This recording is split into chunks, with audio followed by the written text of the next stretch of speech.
announcing my arrival is a very dangerous thing. However, I do as much as I can, but I feel like the journey is still on.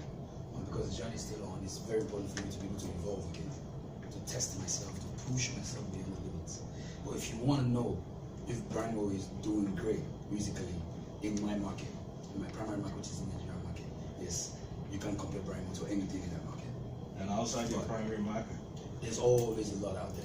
I have mentors and people I listen to abroad and locally. So it's very important for me to be able to beat them, to be able to do more, to be able to do more for myself. And beating them is not even the main aim. Like I said before, it is to evolve constantly, to find a way to be better than I was yesterday.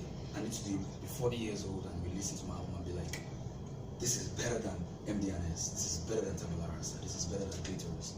I want you to be able to say that. So that evolving is constantly what I am always looking for, trying to push myself a little farther, You know, I'm seeing tonight. No, as this question is befuddling.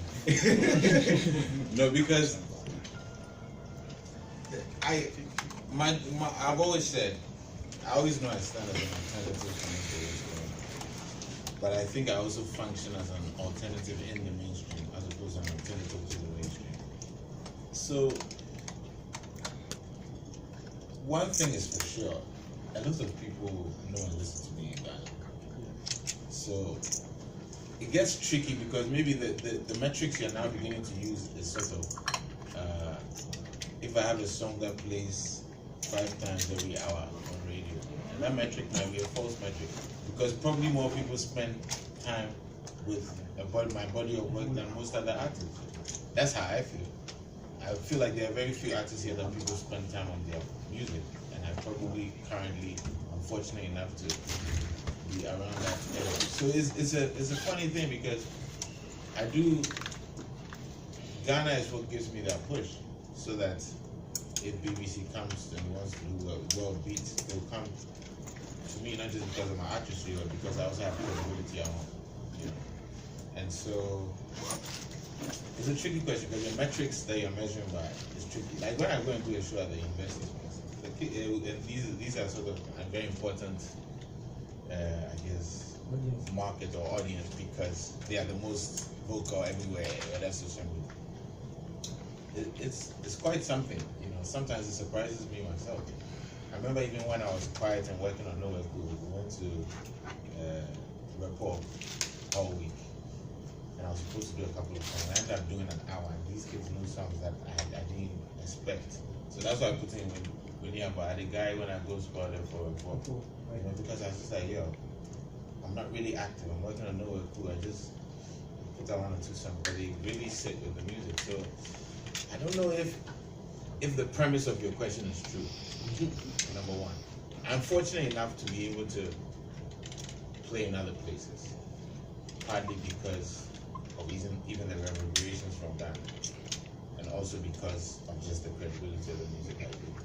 So if you see me in Geneva doing a show, I'm being booked not because I have hit songs over there, but because there are people over there who've heard and enjoy the artistry and believe that I can come with a band, do a 2-hour show and just kill it. So they'll pay for all of us to go and support it.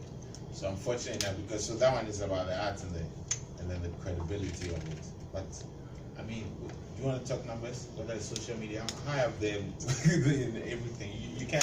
It's hard to these metrics. If you want to use let's say radio, then it gets tricky because I can count the number of songs that have that in rotation. But yesterday I was driving, I probably had like 300 songs I was driving, which is shocking to me. I don't know. But for me, that alone is fine. But the people who listen to the music, so I don't want us to bash out Ghanaian people for not supporting because they do. And if it wasn't for them, I can't even have Manifestivities. You know, people do.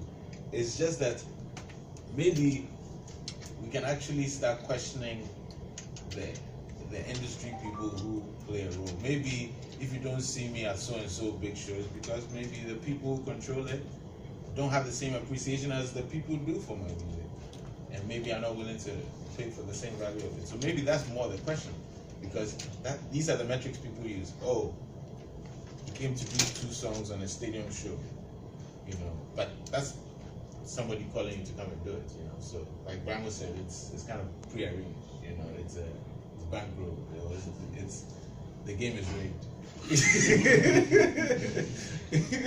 So for me, answer of your question is true.